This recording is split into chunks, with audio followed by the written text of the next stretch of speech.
And welcome to our show on a detailed behind-the-scenes look at the weather operations. I'm Chief Meteorologist Chad Merrill. And I'm Braden Petrie. And thank you very much for joining us. We will bring you an exclusive look at the day-to-day life of a meteorologist at the National Weather Service. Also stay tuned for an exclusive tour of the only radar in the state of West Virginia. Now, let's begin our tour of the Operations Center. It's pretty cool. Check it out. When you walk into the room, we have a large situational awareness display. This is where we're able to display operational important screens such as radar, looking at observations, looking at highways. I'll change that out in just a moment to show you an example of what we look at. When you walk into the room, you notice workstations. In front of me, I have 4 workstations, and behind me, there's 4 more workstations. So we have the availability to work 8 radars at one time. If there's severe weather, we'll group 2 people at each workstation to handle the workload. We have a total of 5 monitors. 2 of those monitors are PC monitors, and then 3 of them for our workstations, which we call AWIPs. That's where we put our watches, warnings, and advisories out. So in addition to the workstations, if you draw your attention to the other end of the room, we do have printers in the room for any immediate printouts that we might require. In the corner, we have a ham operator station and another PC, so they have access to the internet, so they can look for reports as well. In this area,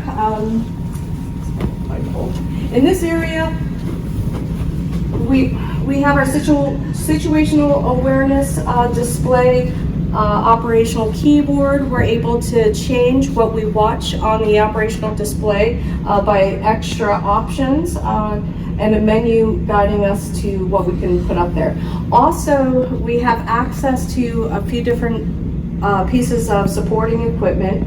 We're able to view our radar display. Our radar, we can see what the health of it is by looking immediately with seeing a bunch of green here on our monitors. We have a RDA, RPG alarms that come up in different colors such as orange and red. If we're seeing these colors, then it's a quick flag for us to know if there's something wrong with our radar. So this is observed, frequently, especially in weather. The yellows and the whites along the settings to the top right, those are just indicators of what modes things are running in and what's being allowed to run. What else do we have in this workstation? We have our Davis information, and the Davis station is set up out in our backyard. And last couple of things to cover here is that we have access. This is a universal area. We have an iPad, which is set up on a different internet feed. So if things happen to go down during a thunderstorm, we lose connection, we have a backup internet option. And we also have an office cell phone if the phones were to go down. We have a no weather radio that alerts so we can hear and that it's functioning for this county. And then also we have our pressure station. So we have a few supporting equipment items along this wall. Along the opposing wall, we just have another smaller situational display closer to the windows with also time. The time above our situational display on the other side of the room is giving us a time in both Zulu and current time. All the data that we look at in our AWIP stations. So when we're putting out warnings and forecasts, it's all done synced to Zulu time. So that's the clock that we have up there on the wall allows us to see the Eastern time and Zulu time, which is labeled there in the center. So that's a very important time frame for us to keep track of.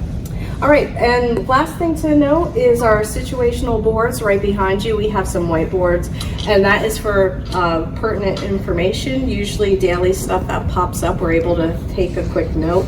On the board to this left here, mention some records and that's including Elkins and Snowshoe right now. That way we can look up there real quick and just see what's going on, and let the forecasters know. Just a quick message, and then there's another message board. Those messages are typically a longer term message, but important just the same. Along the mountains, we have an exiting system. What I found really intriguing about the tour is that they have a display that actually shows the radar, and if there's any problems, they can communicate that information out. And they use 4 monitors. They're constantly monitoring a bunch of different things at once. That's one thing I noted too, was the several monitors they did have. I remember growing up as a child, I had like 5 or 6 monitors in my room tracking the weather every day, so I thought that was pretty cool. Yeah, and besides, using the radar and using all the model information, they have a big screen where they show all the different highway cameras where they're able to actually see things. And this, folks, is a weather briefing. We got to actually sit down and watch the weather briefing that takes place every morning. This is Kim. She's one of the lead forecasters, and she's running through not only the forecast for Charleston and southern West Virginia, but she's looking at the national picture. There's a national map right there. And also looking at all the different advisories out. In this case, there were some frost advisories, so she was talking about the potential for some cold weather that could produce frost that particular night that we were there. It was in the early part of May that we had the tour. And she's speaking to a group of folks that are standing behind us, some of the technicians, one of the other forecasters on the shift, but they go through this procedure every day where they do a weather briefing at about 8:30 in the morning. So I thought that was pretty interesting listening in on that weather briefing. And also the desk, you can talk about that as well, where the desk adjusts during the meeting. So like when they're sitting down, it's lowered, but when they stand up, it rises up. Yeah, there's these desks that they can sit down for a while, and a standing desk too. So, operational meteorologists have to basically, sit for an extended period of time. So it's good to have that option where you're able to stand up. They have some really cool features there in the office. And we actually got the opportunity to speak with one of the forecasters on shift, Levi, and he was doing some analysis of some climate data. Check it out. So yeah, basically I'm just handling all the climate products for the first part of the shift here. Just going through and QCing everything to make sure that all the numbers add up to what we have on our climate sheets. Yeah, so what he's doing is, whenever we reference record high temperatures, maybe it's Charleston set a record high or a record low, that's what he's doing. He has to verify that data so that when they post it on their website and we see it and we disseminate that information out, that it's quality controlled before it actually reaches the web. So that's what he's doing in the morning. He has an Excel sheet and he goes through that procedure. So they're doing a lot of data quality analysis too to make sure that the information is verified. I thought that was quite interesting. Exactly, and they brought up a good term. Most of our viewers may not know what Zulu time is, so do you want to explain that? Very good thing. Yeah, so when we look at different forecast models to forecast in the future and so forth and so on, this information is based out of Zulu time, which is a meridian that runs through Europe, and it's the basis for standard meteorology for forecast models, is that it's a time that does not change. It's the same all year round. So they use that standard Zulu time, or Z time, as a reference point for all their forecasts. 12Z, 8 a.m. or 7 a.m., 0Z, 7 a.m., 7 p.m. Our time changes twice a year, but the Zulu time stays the same. So they compare everything to that. So that was pretty interesting. And we use Zulu time in tracking our weather models as well, correct? Exactly, yeah, when we look at all the different forecast models. So they use that information as well. Now, after we got a really good grand tour of the operation, they took us back behind the scenes a little bit, but before we got there, the Weather Service has to operate whether there's a major crisis going on, if a tornado actually hits their building. So they have this really cool shelter. Check it out.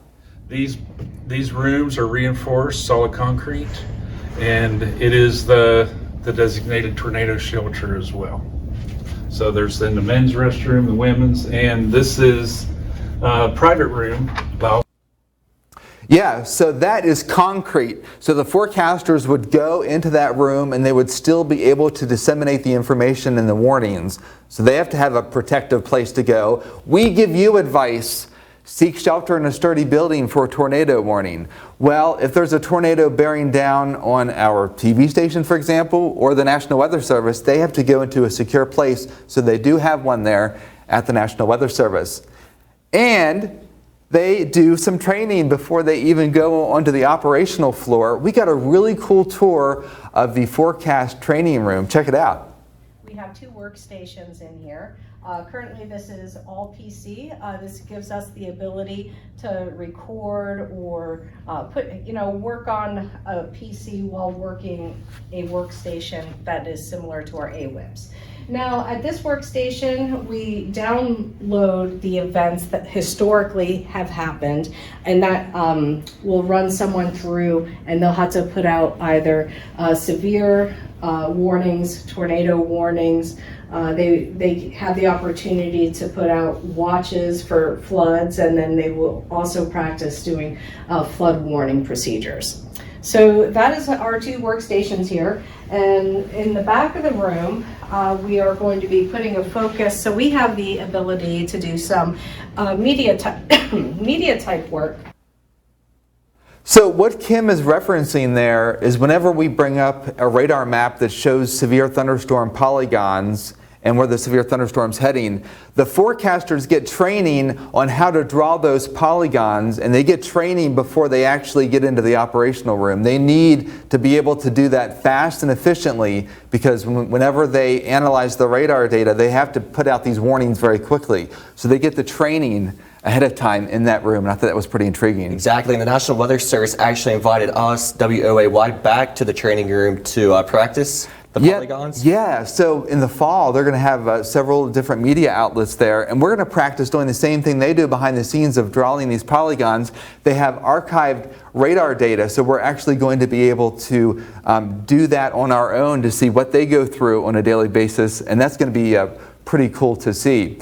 Now, after we left the forecast training room, we went close to the beginning, or I guess the entrance, I should say, of the building. And now the Weather Service in Charleston has recently relocated. They were in a smaller building several months ago, but then they have moved to a new facility. I think it's at the West Virginia Technology Park. And right when you walk in the door, there's this really cool room with this really neat globe. Check it out. And one different element of the National Weather Service office, we have this big globe behind us. And Kimberly, can you tell us what we're seeing here?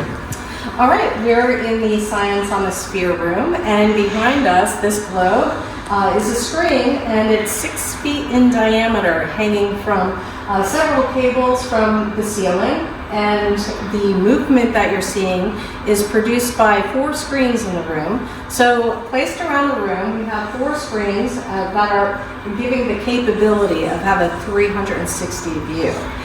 There's different views that they can do. So we have people that can sit all the way around the sphere. So when they're doing a presentation, the people on the other side of the room can view the same thing of the opposing side of the room. Wow, that's pretty cool. So we bring in student groups and groups of interest that want to learn more about science, and we can bring them in, and they can experience Science on the Sphere. There's over 600 programs that are out there that they can download and show either live or recorded data. So this is a really cool facility. And we're going to have more coming up on our One Tank trip about this, because this is a really good place to take your kids if they want to learn more about science. Exactly. It was really neat seeing that globe. It caught my eye too, as like right when we walked in, like, man, that is beautiful. Yeah, exactly. And then we went from the Sophia room all the way to the back. The wiring, the Weather Service has a bunch of wiring. We talked to one of the technicians, and they go through a lot on a daily basis. Check it out. Day to day, we never know what we're going to face when we come into the office, because, for instance, we have a piece of equipment that took a lightning strike the other day, and now we have to address that issue. And lightning likes our equipment because it's out on the airfield by itself, measuring the weather, and so it tends to happen to where it takes lightning strikes. So yeah, he leads the group, and anytime there's a repair to make, they go out and do it. For example, a rain gauge could be clogged. And sometimes you don't know about a rain gauge being clogged until after you have an extended period of dry weather, leaf litter builds up, and then you get a rainstorm, and then you see all the different reporting stations at, maybe half an inch or 3/4 of an inch, but a nearby one might have maybe a couple hundredths, and it was a pretty stratiform rain. So they have to go and do all these repairs, so each day they come into something different on what they have to do and what repairs they have to make. I thought that was pretty interesting too. Yeah, and they may have to travel a far of distance away too, depending on where the issue may be. Exactly. For example, Parkersburg, West Virginia is not just down the road from Charleston. They have to plan ahead and drive, several hours to some of these stations. And also, he talked about the flow of data to and from the Weather Service, which I found pretty interesting as well. Check it out. There's a lot of data flow all the time, almost to the point of information overload, but this is what they need in order to get their job done. So we try to do everything we can to make sure we provide that to them. The Weather Service is constantly issuing forecast discussions. They have a bunch of different products that they issue, so they need to make sure that they have the computer power to transmit that data to the internet and to all the proper channels, and even NOAA Weather Radio, which some of you may have at home, that gives you the latest warnings and watches. That was pretty interesting. Now, also, besides, working on that same point, is they could take a big power hit. So how do they deal with a big power hit? Check it out. And once our system detects that we've lost commercial power, then our generator will fire up. And it will be running on generator. UPS holds us until the generator fires up. So basically, you get into a situation where there's a natural disaster, you have several backup systems to keep you going. Yes, we want to be covered hopefully for any circumstance. So you basically have a backup of a backup of a backup. So if one thing goes down, you have another source for electricity to transmit data. So they already come, that expression, I'm not going to say the word, blank or high water, they are ready to be able to take on the tasks of the day regardless of what's going on. Yeah, they're ready no matter what, whatever situation may arise. And now, drum roll, Braden, the best part of the show. We got to tour the radar, and we only got to tour the radar because it was a dry day. And what I mean is this radar has to be turned off in order for us to tour the entire facility. But Dave and I had a great conversation about the radar, and it's pretty intriguing. It's a pretty big thing. Check it out. How tall is the radar dome? Now this one is 120 feet to the base, and then inside that's another 51-foot dome that sits on top of it. How heavy is the dome? I'm not sure how heavy the dome is, but we did have a crane a couple years ago during our pedestal slept to where they took the dome off and set it on the ground. It's a fiberglass dome, and all that dome is for is really just to protect the electronic equipment inside. It has a specialized paint on it because we transmit our signal through that and back, so we really don't want any lead-based paint, which would cause reflectivity. Oh, okay. I am 6 feet tall, so you can pan up to see the upper part of that dome, so obviously it sits very high. And can you tell us what elevation are we at here where the radar site is? I don't really remember the elevation. I can get it off the equipment inside, but I want to recall around 750, I think, is where we're at. Are most radar domes on an elevated surface? That's what provides the better coverage. They're always situated to where they could get the most coverage for where they're located at. All right, so this is the only radar in the state in Charleston, and it's on an elevated platform, and it's 120 feet high. So we got a tour of it, and I found it very intriguing because talking to Dave a little bit more, they obviously track the radar echoes all year round, but in a certain time in the fall season, there's some of these anomalous radar echoes that show up that are not precipitation, and it happens around the same time each year. And what he told me is that that's actually leaf litter that's being picked up from adjacent mountainsides, because of course the leaves fall off the trees and build up. So what they have to do occasionally is go to the nearby ridges around where the radar is in Charleston and clean up some of that debris so it doesn't show up as a signal on the radar. I found that pretty interesting. Yep, and the thing I found interesting too was there's actually storm damage done to the radar site.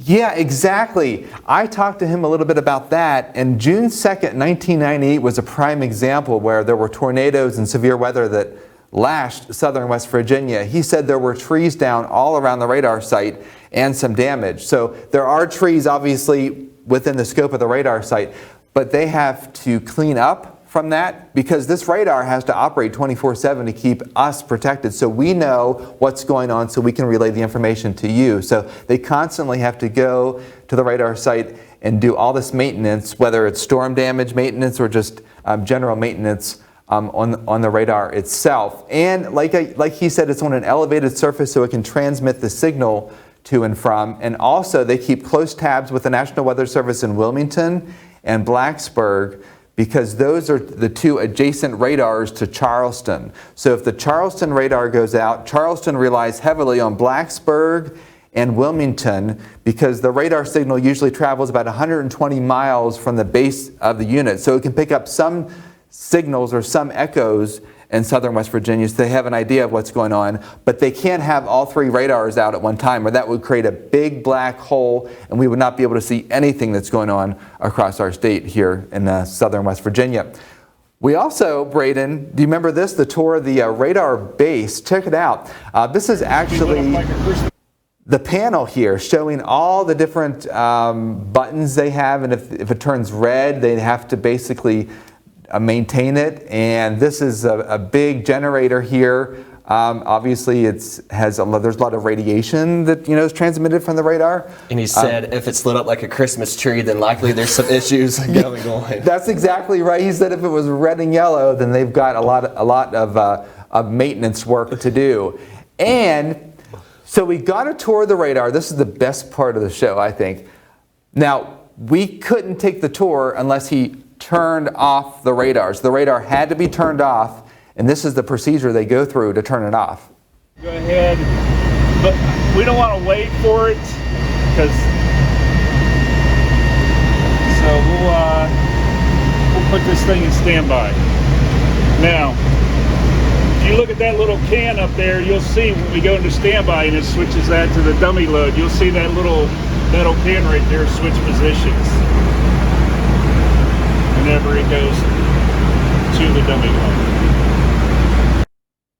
So as you just mentioned, Braden, they have to do storm cleanup, they've got to do painting, they've got to do maintenance repairs all the time. So they have to go through this procedure to turn this radar off every time they have to do maintenance there at the site. So that was and it takes several minutes to be able to turn the radar off. That would definitely be a challenging job, I would say. Yes. And here is the very, very best part. We got to walk up those steps to the top of the radar dome and see behind the scenes, this is where the data is transmitted to and from on that dome at the top of the radar. Check it out. So here we are, we were at the base of the radar, now we're actually in the radar dome. This is where the signal is sent out, correct? Yeah, this is where the signal goes out. It goes off of the dish behind you, and it transmits out, and it also receives there, comes down, and it goes into our processing equipment down below. And how many sets of stairs do we walk up to get here? So there's 120 steps. So we are very high up in elevation right now in the radar dome, and then again, this is where the radar transmits from. So it's pretty interesting around here for sure. Yes. We can, this dish is actually moving 24/7 when the radar is operating. Okay, it's a little hard to hear here, but what he's showing you right now and what he's pointing to is the thing that scans around the radar dome to pick up the signal. That's exactly why I had to turn it off too once we went up, so we wouldn't get basically knocked off. Exactly. That's the thing that spins around the dome and picks up the signals east, west, north, south of us, so we can see a peripheral view of any precipitation heading in our direction. It's a very obviously, it weighs a lot. It's basically what I'm trying to say. And all the sound up there echoes because we're in this dome. We're kind of, I don't know. I think radar dome across was probably about maybe 20 feet. It was, you know, it was a pretty small confined space. And besides the maintenance that we talked about in case there's storm damage, they have to do painting. They have to go up there and paint the radar dome and check it out. Other features we do is position the dish, climb up the ladder on the back of the dish, go out the access portal at the top, and then we wash the dome and then paint it after we're done in order to keep the maintenance up on it. How long does it take to paint it? That's usually a couple-day process, and that's if the rain cooperates with us. Yeah, the rain has to cooperate. They cannot go up there if there's any precipitation nearby. And whenever I panned up and you saw that tower, that is the device that, again, transmits the signal to and from. And he actually, we don't have video of it, but on the other side of the radar dome to our right, well, when we were up there to our right, there was a section of the radar dome that was a little bit thinner than the others. And I referenced that to him, and he said, that's actually a piece of the radar that we have to replace because there was a wind event recently that knocked or chipped away some paint. Yeah. So, you know, the radar is pretty high up, and typically higher wind speeds are going to cause damage, and there's less friction when you get higher up in elevation. So the radar dome is exposed to all kinds of wind, even though there's trees around. So they're constantly going up there to do the repairs. Here's an interesting fact, though. Do you remember that he indicated in the winter? Now, we went in early May, but in the wintertime when they go up there and they walk up those steps, and those steps are very steep, they have to wear a helmet. Do you remember him referencing that? I do. And they have to wear a helmet because if there's any ice on that radar, it's usually sheets of ice. And if that ice comes down at the same time they're walking up the dome, that could be a disaster. Exactly. So they have to wear a helmet in the wintertime to prevent any ice or snow damage. Now, to give you an idea just how high up we were, it was 120 feet that we were from the base. 120 steps. Yeah, check out the footage here that I took looking down. This is looking down to the cars. One of them is the news car that we took. But that is how steep the stairs are. We were 120 feet from the ground. And so if you're afraid of heights like myself. And me. Yeah, it took a while to gain the, what I want to say, gain the confidence, I guess, to composure. Composure, right. To walk up and down those stairs. And he does that on a daily basis, folks. He always goes to the radar Even during site. nighttime, he said, I couldn't believe doing it during the night, let alone the day. Yeah, I think he probably wears a light, like a helmet with Flashlight, basically. Yeah, with a light on. So they're constantly up there doing repairs. It was just a great experience overall. I've been to a Weather Service office before, but I've never been to a radar site. Now I appreciate everything that goes on behind the scenes to keep the radar in operation so that we can detect the precipitation, especially since it's the only radar in the site. He did mention there's a couple of different what are called terminal Doppler radars. There's one in Clarksburg, West Virginia. Those are maintained by the FAA, but they give you an idea of what's going on in terms of precipitation, but within a much shorter range of that radar site. But the Charleston radar reaches all the way into Ohio and then south and east into southern Virginia. In Kentucky as well. Yes. Eastern Kentucky. There's a lot of coordination that goes on between the Weather Service, adjacent Weather Service offices in Kentucky, Ohio, and also southwestern parts of Virginia. They do a lot of communication amongst themselves, just like we do. We communicate amongst us the forecast so that everyone out there can have a clear idea of exactly what's going to happen. So thank you very much for sticking with us on this grand tour of the Weather Service office in Charleston. We hope you enjoyed your visit, seeing firsthand the day-to-day tasks and rigid operations that the Weather Service goes through on a daily basis to disseminate the important information that we communicate to you.